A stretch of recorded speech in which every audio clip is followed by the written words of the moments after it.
responsibilidad natin na manatili tayong nag-aalab sa Panginoon. Amen? Naalala ko tuloy yung kwento. Gusto niyo ng kwento? Meron pong magkaibigan, pareha silang, itong magkaibigan na ito, iisa ang trabaho nila, pareha silang driver. Driver, kaya lang magkaiba.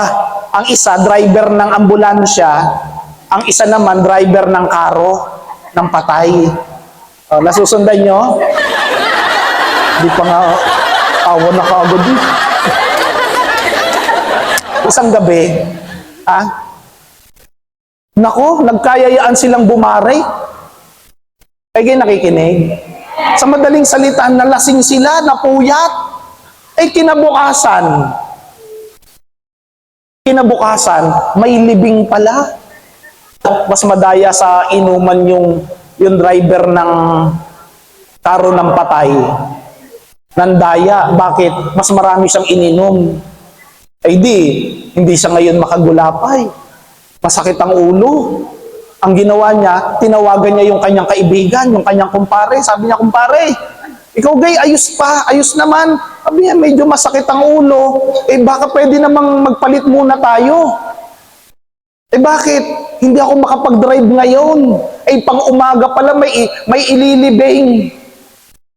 Ikaw na muna ang mag-drive. Nang ipinagdadrive kong sasakyan, sabi niya, meron akong biyahe mamaya. Sabi niya, huwag kang mag-alala, di ako na lang ang magdadrive nung dinadrive mong ambulansya. Pares namang idadrive, wala namang problema, pares naman silang driver. Eto na ngayon. Dahil sanay sa mabilis, nako po, habang nagdadrive, ang idinadrive niya, karo ng patay. Ang andar niya, pang ambulansya. Imagine niyo yung habang nakikipaglibing,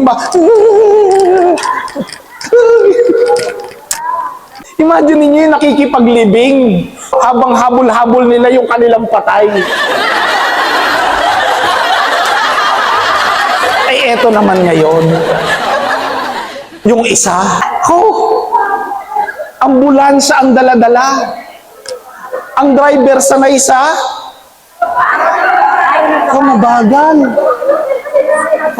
Merong sakay, may pasyente. Ang bagal. Nagpatugtog pa. Ang patugtog, hindi.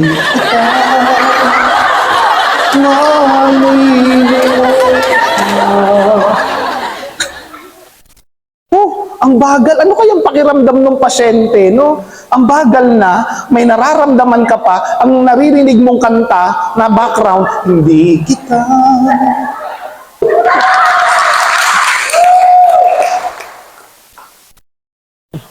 Nakakatawa, mga kapatid. Pero gusto ko makita natin dito yung importansya ng pagbibigay natin ng halaga sa ating responsibilidad. Kung saan ka nilagay. Diyan ka nilagay ng Lord Huwag mo yung ipagawa sa iba. Tama po. Pinagpala ka. Isa yung responsibilidad dyan. Huwag kang, bakit ako na lang nang ako nagbibigay? Sila naman, hayaan mo. Wala ka ng problema doon. Basta yung trabaho mo, trabahuin mo.